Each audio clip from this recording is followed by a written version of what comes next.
بسم اللہ الرحمن الرحیم۔ السلام علیکم ناظرین اکرام، میں ہوں آپ کا میزبان عبدالجبار گجر اور آپ دیکھ رہے ہیں میرے ساتھ میرا یوٹیوب اور فیس بک چینل۔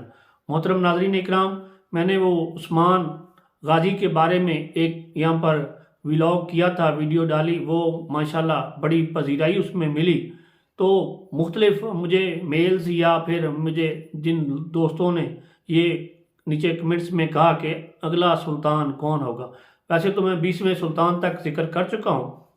اگلا سلطان یہ سیزن 4 چل رہا ہے، آپ دیکھ رہے ہوں گے کہ عثمان کچھ فتوحات سمیٹ رہا ہے، کہیں سے وہ شکست آ کر پیچھے ہٹ رہا ہے، لیکن ان دی اینڈ وہ کامیاب ہوگا۔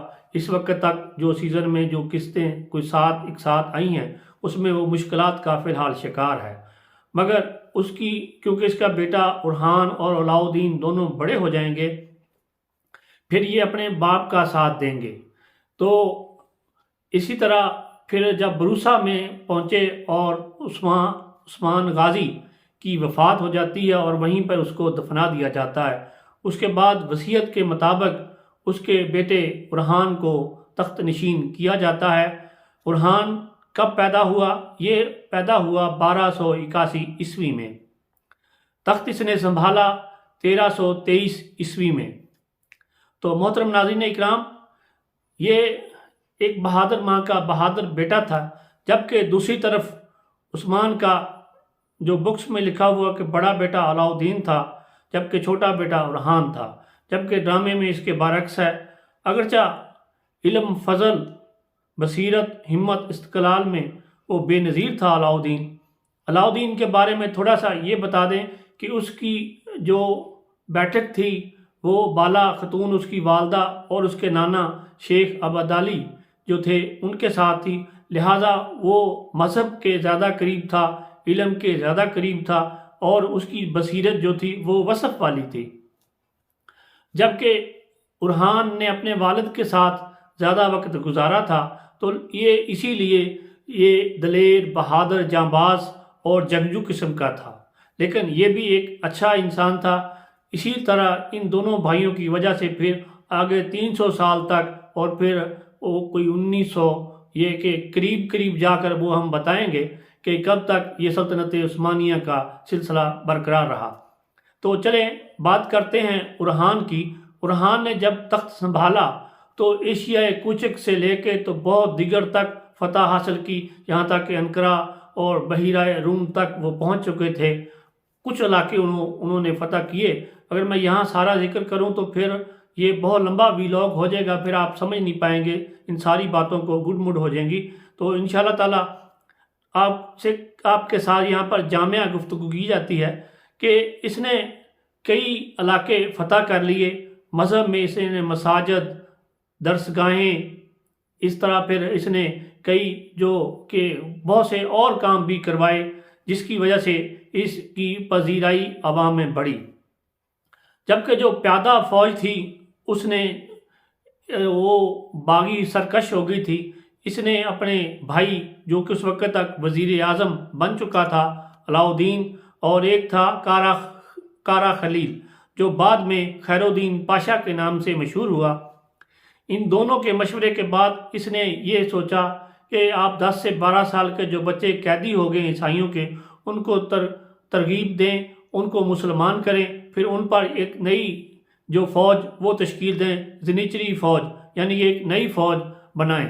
یہی ہوا کہ ہر سال 1000 فوجی بھرتی کیے جاتے، پھر اس سے اگلے سال 1000، پھر اس سے اگلے سال، اس طرح یہ فوج بڑھتی گئی۔ اسی فوج کی وجہ سے اگلے کئی سو سال تک سلطنت عثمانیہ برقرار رہی۔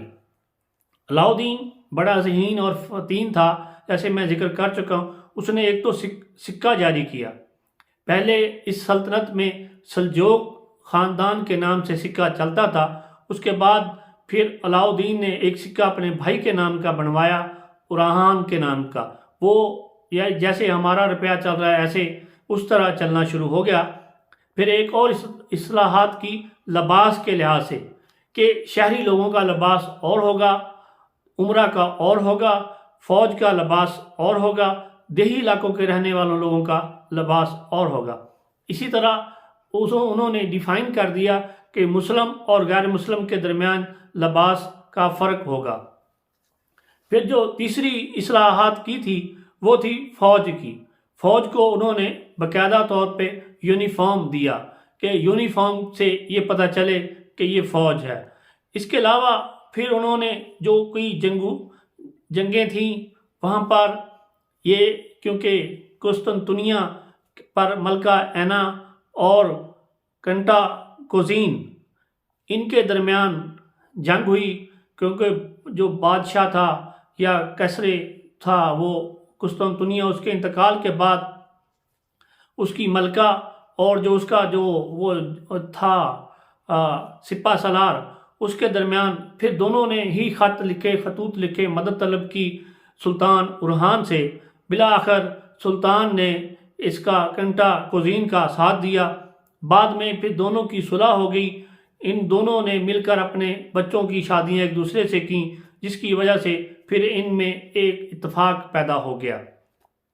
ان دی اینڈ یہاں پر پھر کیونکہ اورحان کی شادی بھی ایک عیسائیوں کی طرف ہوئی تھی تو ان کی بھی یہ مدد کرتے رہے۔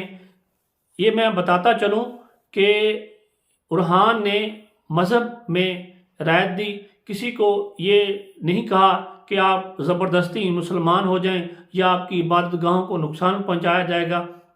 اس نے اس طرح کا کوئی کام نہیں کیا۔ ایک اور اصطلاحات تھی کہ ٹیکس کا نظام رائج کیا، جو کیونکہ ویلاگ زیادہ لمبا ہو جائے گا، میں ان دا اینڈ یہ بتاتا چلوں کہ اس کا بڑا بیٹا سلمان پاشا جو کہ جنیوا تک چلا گیا تھا اور بڑا ذہین اور فطین تھا، ایک موقع پر وہ گھوڑے سے گر کر زخمی ہوا اور اس کی موت واقع ہوگی۔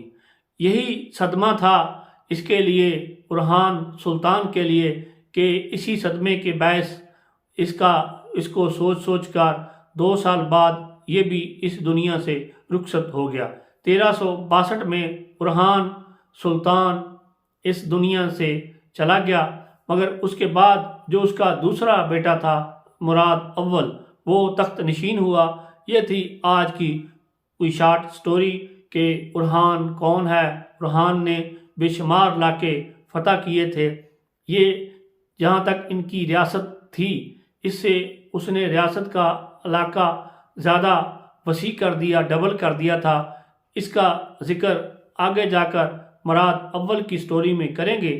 تب تک کے لیے مجھے دیجیے اجازت، اپنا رکھیے خیال، ملتے ہیں پھر کسی نئے ویلاگ یا نئی ویڈیو کے ساتھ۔ تب تک کے لیے مجھے دیجیے اجازت، خدا حافظ۔